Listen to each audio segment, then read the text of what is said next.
kita. Mungkin kita tidak sadar bahwasanya kita telah dihidupkan kembali dari kematian kita.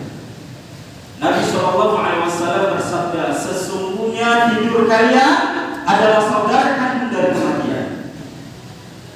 Allah memegang ruh orang yang tidur, kemudian ada kalanya Allah mengembalikan ruh itu, maka kita akan dalam. Ada kalanya Allah memegang ruh orang yang tidur, kemudian tidak dikembalikan lagi, melainkan hari kebangkitan. Makanya kata Nabi Muhammad SAW dalam hadis Tirmidzi, ketika orang bangun tidur, hendaknya dia membaca Alhamdulillah, segala puji bagi Allah ahyana yang telah menghidupkan kami kembali ba'da ma'amatana, dari kematian kita. Padahal kita tidur. Karena tidur itu sama seperti mati, hanya saja ruh kita dikembalikan oleh Allah Subhanahu wa taala. Wa ilaihin nusyur. Semoga kita termasuk hamba yang bersyukur kepada Allah Subhanahu wa taala. Itu pertanda ketika kita masih dihidupkan kembali, persiapkan bekal amal ibadah kita yang akan kita bawa pulang banyak-banyak di hadapan Allah Subhanahu wa taala. Kalau kita punya keluarga atau punya anak yang merantau 40 sampai 50 tahun, pulang enggak tahu apa-apa. Apa yang kita rasa? Marah. Apa itu saja? Kita ini musafir yang diputus ke bumi untuk mencari bekal untuk pulang ke akhirat. Jangan karena kita manusia sebagian kalau prioritasnya dunia, maka orang berbondong-bondong.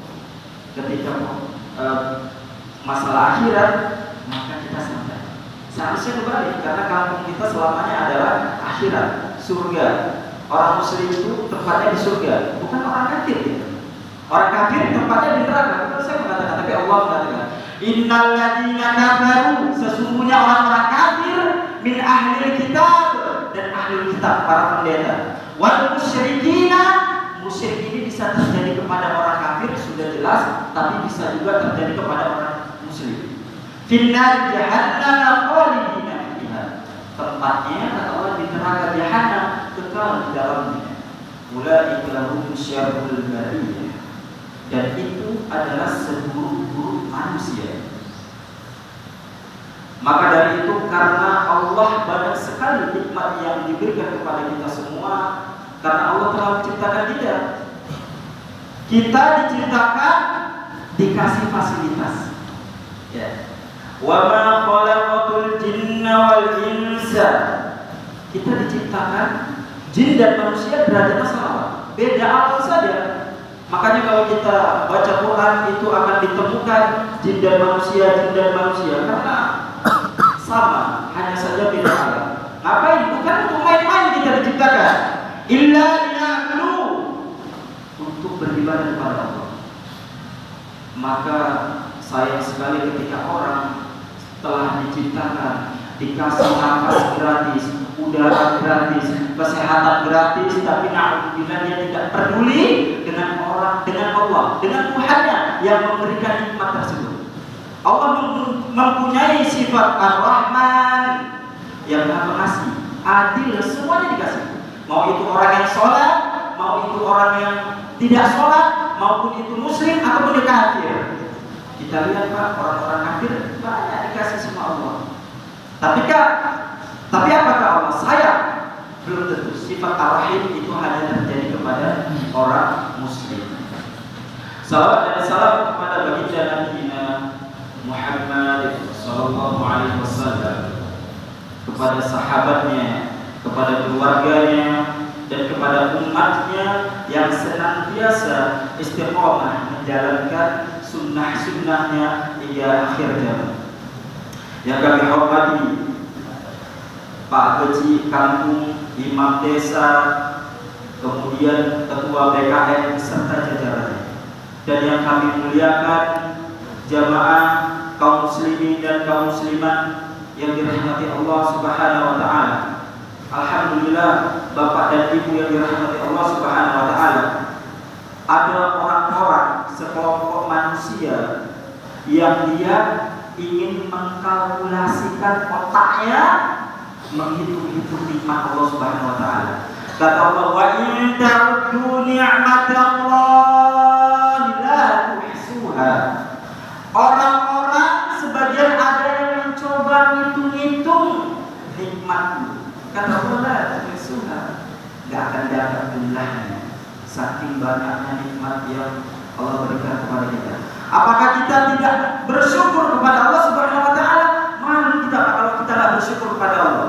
Syukur itu ada tiga. Yang pertama, meyakini apa yang ditakdirkan untuk kita saat ini itu adalah yang terbaik bagi kita. Allah nggak mungkin Pak ngasih yang bukan terbaik untuk hambanya, ini mustahil. Kemudian kita mengucapkan alhamdulillah. Kemudian nikmat yang Allah berikan hendaknya dipersiapkan untuk selalu taat kepada Allah Subhanahu wa taala. Allahu akbar, Allahu akbar, Allahu akbar walillahil hamd. Berbicara tentang ibadah, Allah berfirman di dalam Al-Qur'an, awal-awal kita buka Al-Qur'an di lembaran pertama perintahnya sudah ibadah. Ya ayuhan nas, wahai seluruh manusia, bukan hanya untuk orang muslim saja, tapi seluruh manusia ciptaannya. Su'budu rabbakumul ladzi khalaqakum, maka sembahlah Aku yang telah menciptakan kalian. Walladzina min qablikum, kemudian orang-orang yang sebelum kalian itu Aku juga yang menciptakan, kata Allah. Maka sembahlah. Dan pastinya semua ibadah itu ada syarat dan rukunnya agar ibadah tersebut diterima oleh Allah Subhanahu wa taala. Syarat ibadah agar diterima oleh Allah Subhanahu wa taala yang pertama, niat yang ikhlas. Allah berfirman, wa la umiru illa liya'budullaha mukhlishin. Allah tidak pernah menerima suatu amal ibadah pun di dalam agama ini kecuali dengan ikhlas.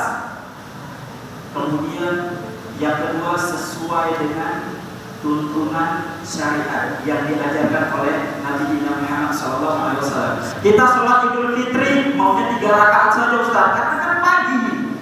Kalau pagi itu semangat, sholat subuh kenapa gak harus 3 rakaat? Kan semangat. Ini giliran kita males-malesnya di sholat zuhur, capek-capeknya pulang kerja, malah dikasih 4 rakaat. Kita salah kalau seperti ini, karena Nabi mencontohkan 2 rakaat sholat subuh dan 4 rakaat sholat zuhur. Kita nggak boleh kalah di dalam agama. Perihal agama itu tidak main-main Pak. Khawatir kita masuk dalam hadis man ahdatsa fi amrina hadza ma laisa minhu fahuwa radd. Barang siapa yang mengarang-arang, menambah-nambah, nambahin biar banyak pahalanya di dalam agama Allah tanpa ada perintahnya, fahuwa radd. Maka amalan ini tertolak. Mohon maaf, contoh sederhana, ketika kita melamar ke suatu pekerjaan yang syaratnya adalah 1 fotokopi KTP, 1 fotokopi KK. Kemudian kita kita bawa 12 lembar fotokopi KTP dan KK. Diterima kan? Enggak, yang diterima 1 saja, sisanya dikembalikan. Karena tidak sesuai dengan anjuran dan perintah. Allahu akbar, Allahu akbar, Allahu akbar, walillahil hamd. Dan ibadah itu Pak ada sifatnya harian, ada sifatnya mingguan, kemudian ada sifatnya tahunan. Sifat harian ini sholat. Sholat kita sampai mati nggak bisa sholat lagi, baru berhenti sholat. Ustaz kami sakit, nggak bisa berdiri, maka sholatnya duduk. Nggak bisa duduk, maka berbaring dalam keadaan tidur, tidak ada alasan untuk meninggalkan sholat. Dan sholat ini bersifat individual, pribadi kita, nggak bisa digantikan orang lain. Tolong gantikan ayah, sholat subuh ayah sedang sakit, ayah sedang ngantuk, gantikan sholat subuh, nggak bisa. Sholat ini untuk kita. Kemudian ibadah mingguan yang dikerjakan 1 minggu sekali adalah sholat Jumat. Jumat ini ibadah mingguan, jangan dibalik-balik Pak. Sholat harian dibuat seminggu sekali, sholat Jumat dibuat setiap hari. Kemudian ada ibadah tahunan, yaitu puasa pada bulan suci Ramadan. Kemudian ibadah kurban. Kurban ini dilakukan setahun sekali. Saya akan ringkas sedikit hikmah tentang kurban yang diambil dari kisah seorang ayah dan anaknya, Ibrahim alaihissalam. Tatkala Nabi Ibrahim itu berkata kepada ayahnya, "Pak, Ibrahim ini punya ayahnya ini luar biasa. Dia bukan hanya penyembah patung, tapi dia tukang buat patung, tukang jual patung, tukang ukir patung." Kemudian patung itu dijual. Kemudian tatkala Nabi Ibrahim alaihissalam, ini salah satu yang paling terpenting. Mungkin kita biasanya kalau berbakti kepada seorang ibu, kita ingat satu tokoh, yaitu Uwais al-Qarni. Tapi ada seorang yang berbakti kepada bapaknya yang luar biasa, yaitu Ibrahim alaihissalam. Tatkala Ibrahim ingin menasehati ayahnya, "In qala Ibrahim ya abadi." Lihat Pak, panggilannya abadi. Perlu kita ketahui, ada abi, ada buya, ada abadi. Abi ini panggilan hormat, panggilan segar. Kemudian buya ini panggilan saya. Ya, para ulama mentafsirkan kata-kata buya ini ada dua makna. Yang pertama, sayang kepada biologisnya, fisiknya, yaitu ayah. Siapa anak yang tidak sayang dengan ayahnya? Kemudian yang kedua, makna buya adalah sayang kepada keilmuannya. Makanya seluruh orang Indonesia sayang kepada Hamka karena keilmuannya. Padahal Hamka bukan ayah kandung kita, ya. Tetapi karena sayang oleh keilmuannya, makanya dipanggil Buya Hamka. Kemudian la ta'budu ma la yasma'. Wahai anak saya, kenapa engkau membuat patung? Kenapa engkau menyembah patung? Yang patung itu tidak mendengar. Wala yubsiru, dan patung itu tidak melihat, tidak mendengar. Wala yu'anka syai'an, dan patung itu, wahai ayah saya, tidak bisa menolong, tidak bisa menolong dirinya sendiri. Apa yang menolong kita?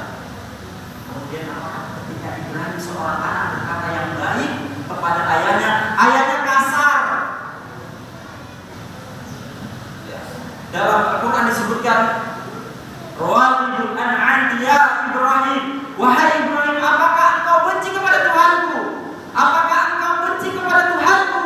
La illam tattahi, kalau engkau tidak berhenti menasihatiku, kalau engkau tidak berhenti mendakwaiku, arjumantak, akan aku bunuh kau, wahai Ibrahim. Ini kasar. Padahal Masya Allah, dirajam, la arjumantak, dirajam itu digali lubang sampai seleher, kemudian dilempari batu sampai mati, tersiksa. Kalau dibunuh langsung mati. Ini disiksa lagi. Wahjurni maliya, pergi engkau wahai Ibrahim, pergi engkau tinggalkan aku yang lama. Sedih Pak Ibrahim, sedih. Ayah satu-satunya Nabi Ibrahim sedih. Kemudian Allah mempunyai sifat Ar-Rahman, penyayang. Ketika nikmat Nabi Ibrahim putus oleh kasih sayang ayahnya, maka Nabi Ibrahim diganti dua anak yang lama 80 tahun lebih. Nabi Ibrahim berdoa ingin mempunyai keturunan. Maka Masya Allah, ada kita saudara-saudara yang 3 tahun belum mempunyai keturunan, sedihnya luar biasa. Nabi Ibrahim 80 tahun lebih menanti keturunan. Maka itu selalu berdoa, Rabbi habli minas sholihin. Ya Allah, berikanlah aku anak yang soleh. Kemudian nikmat putus dari ayahnya, kasih sayangnya satu diganti dua, dilahirkan anak soleh, yaitu Ismail dan Ishak. Dan Ishak ini punya anak namanya Yakub, Yakub punya anak namanya Yusuf, Yusuf punya anak 11 anak. Abang pertama namanya Yahuda. Yahuda inilah golongan orang kafir. Kemudian kita dari keturunan Nabi Ismail tidak ada anak, bertahun-tahun tidak ada keturunan Nabi. Sekali keturunan Nabi akhir zaman, yaitu Nabi Muhammad SAW. Ketika Ibrahim masih kecil, itu dia anak yang luar biasa, terbesit di dalam hatinya. Ketika Allah memerintahkan Nabi Ibrahim untuk membangun Ka'bah yang waktu itu sudah hancur kena banjir di sana. Kemudian Ismail masih kecil. Wa in yarfa'una Ibrahim wa Ismail, terbesit di dalam hati Nabi Ismail kok ingin bantu ayahnya.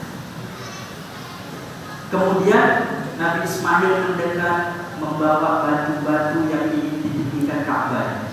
Ini salah satu pendidikan yang luar biasa. Nabi Ibrahim tidak, jangan wahai Ismail anakku, engkau masih kecil, nanti tangannya lecet kena batu. Enggak, tapi dibiarkan. Makanya kalau kita lihat Ka'bah, itu di area Ka'bah itu ada seperti batu yang retensi. Itulah buatan Ismail alaihissalam. Itu area Ka'bah. Jadi pada zaman dahulu, loh, Ka'bah itu area Ka'bah, tapi kok bisa di luar Ka'bah? Mungkin ada kisahnya ketika Ka'bah terjadi ketika Mekah terjadi kebakaran, maka ada kerusakan pada Ka'bah. Sehingga pada saat itu masyarakat jahiliyah mengumpulkan harta yang paling halal. Lihat nih Pak, masyarakat jahiliyah itu mengumpulkan harta yang paling halal untuk membangun Ka'bah. Qadarullah, singkat cerita, Ka'bah itu tidak terbangun sepenuhnya. Ya, uangnya kurang untuk pelebaran Ka'bah. Maka dari itu disisakanlah batu hijr Ismail yang disusun oleh Ismail kecil pada waktu itu. Ya, jadi apa hikmahnya? Hikmahnya rupanya, bayangin saja Pak, kalau tidak ada area Ka'bah itu, tidak ada area seputaran batu kecil itu, maka kita akan sholat berbondong-bondong masuk di dalam Ka'bah itu, ngantri, dorong-dorongan. Maka hikmahnya apa? Orang bisa sholat di daerah batu yang disusun oleh Ismail karena itu area Ka'bah. Ya. Alhamdulillah, Allahu Akbar, Allahu Akbar, Allahu Akbar, walillahil hamd. Ketika Ismail sudah besar, usianya sudah matang, maka Allah menguji Nabi Ibrahim. Ibrahim mengalami sebuah mimpi. Ingat Pak, wahyu, mimpi para nabi dan rasul itu adalah wahyu. Tatkala Nabi Ibrahim memanggil anaknya, ya bunayya, sini wahai anakku saya. Aku mendapat perintah mimpi untuk menyembelih. Lihat jemaah, apakah ketika itu Ibrahim ketika berdialog kepada ayahnya marah? Tidak. Ketika Ibrahim menyampaikan perihal mimpinya untuk menyembelih anaknya merepet-merepet, mau lari enggak. Justru anaknya berkata, wahai ayahku, lakukanlah apa yang Allah perintahkan kepada. Kemudian Allah, insya Allah engkau akan mendapati aku adalah orang-orang yang sabar. Ketika disembelih Nabi Ibrahim, ya, banyak orang membahas tentang pergantian kibas. Ya, Nabi Ismail itu diganti kibas, tapi bukan itu yang saya ingin sampaikan, tetapi ada hikmah di dalam semua ini. Pak, perhatikan, tatkala Ismail itu diikat oleh ayahnya Ibrahim, kemudian ikatannya sudah mulai renggang, ikatannya sudah mulai longgar. Apa kata Ismail? Wahai ayahku, tolong ikatkan yang erat. Supaya apa? Supaya ketika ikatan itu kerat, ikatan itu kuat, aku tidak meronta-ronta, aku tidak bergoyang-goyang, sehingga karena aku meronta-ronta, engkau akan tiba tidak jadi menyembelih ayah. Maka lakukanlah perintah Allah dengan sempurna. Yang kedua, wahai ayahku, tolong tajamkan pisaunya. Supaya apa? Supaya engkau sempurna dalam menyembelih, supaya proses penyembelihan itu cepat padaku dan aku tidak merasa sakit. Yang ketiga, wahai ayahku, sebelum aku diikat tadi aku ada mengikat pakaian. Tolong kasih sama ibu tercinta Siti Hajar. Qadarullah, Pak, hikmah ini, sunnah ini dibawa sampai sekarang. Kita kalau mau menyembelih kurban, hendaknya ikatnya itu yang kuat, mentajamkan pisau. Ada adat-adat dan larangannya ketika kita menyembelih kurban. Ustaz, bagaimana yang paling afdol ketika kita menyembelih kurban? Maka Nabi Muhammad SAW yang paling afdol tempat penyembelihan kurban itu adalah di mana tempat kalian sholat. Nabi Muhammad itu sholat di tempat di lapangan. Maka ketika Nabi siap kurban, siap khutbah maksudnya, itu langsung sembelih. Dan kita di sini, apakah harus di dalam sini? Enggak. Boleh di area di sini, boleh di luar. Ya. Kemudian kapan waktu penyembelihan itu? Kata Nabi, waktu yang paling afdol menyembelih kurban adalah setelah kurban, setelah sholat Idul Aid. Ya.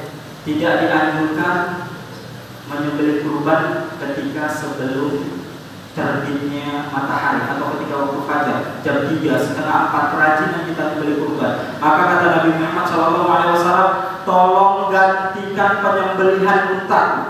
Ada sahabat itu yang menyembelih itu ketika sebelum subuh. Tolong gantikan dengan unta yang lain dan sembelihlah ketika matahari terbit. Karena daging yang disembelih pada sebelum subuh itu terhitung daging biasa, bukan daging kurban. Kemudian selanjutnya, orang yang membeli hewan kurban itu tidak boleh menjualnya. Kita bawa motor 1 kontainer, beli lembu untuk dikurbankan. Tiba-tiba ada orang Cina dan ini lembunya bagus sekali, kami beli 3 kali lipat 300 juta. Contoh, ini tidak boleh, Pak. Karena apa? Lembu yang akan kita kurbankan itu sudah kita niatkan. Kurban itu bahasanya yang berubah. Kurban itu mendekatkan diri kepada Allah Subhanahu wa taala. Maka dari itu ketika Nabi Ismail itu tidak jadi disembelih, "Fasadaqta ya Ibrahim." Hari ini tidak ada korban, tapi yang ada kurban. Dia Pak Ismail dan Ibrahim saking dekatnya kepada Allah, mimpi saja diamalkan. Tapi kita sekarang bukan mimpi, dunia nyata. Hayya 'alas shalah. Kerja enggak respon panggilan azan. Kurban ini artinya mendekatkan diri kepada Allah Subhanahu wa taala. Kemudian hendaknya seseorang ketika hendak berkurban, dia tidak memotong kukunya, dia tidak mencukur rambutnya dari ujung jari sampai bawah, sampai ujung kaki. Ya, perhatikan Pak, harus dipahami. Kalau di hewan namanya bulu, kalau di manusia namanya rambut. Ya, jadi dianjurkan, ini sifat larangan oleh Nabi tapi sifatnya sunnah. Ya, kemudian hendaknya kita mentajamkan pisau membelakangi hewan kurban. Jangan kita asal pisau itu tajam-tajam mengkilau kena sinar matahari di hadapan mata-mata hewan. Jangan, Pak. Ya, ini salah satu termasuk adab ketika kita berkurban. Kemudian kapan Ustaz batas penyembelihannya? Batas penyembelihannya itu 4 hari, Pak. Terhitung dari 10 Zulhijjah sekarang, 11 hari tasyrik, 12 hari tasyrik, 13 hari tasyrik, sampai sebelum matahari terbenam ketika maghrib, maka itu batas penyembelihannya. Kami mau membeli hari kelima aja nggak salah, terhitung daging biasa, bukan daging kurban. Jamaah kaum muslimin dan kaum muslimat yang dirahmati Allah Subhanahu wa taala. Mungkin ini saja yang bisa saya sampaikan. Semoga kita hari ini salah satu sunnah ketika 10 Zulhijjah itu banyak bertakbir. Kalau kita sedih takbir saja, kita galau takbir saja, wala tukabirullah, takbir dalam keadaan apapun, kecuali mohon maaf di kamar mandi tidak boleh.